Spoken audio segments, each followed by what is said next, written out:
So this, if you can see, is the 2 taproot lemon seed that sprouted. And it looks like it's struggling. Let me see if I can get better light on it. It's trying to get out of the shell, but it's just not quite all out. So I'm going to try a little help today and remove that skin ever so carefully, or give it a crack at least. So let's see what happens. I need more light.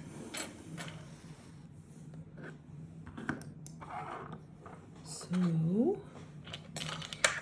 you don't want to hurt it. I just want to take that shell off, or crack it a little so it's easier to open for the seed. There, that looks a little bit better. It's actually open on one side. Nice. Very good. That's enough. I don't want to stress it. So at least let's see if that will help get it out. And I'm curious to see if it's twins because it had 2 taproots.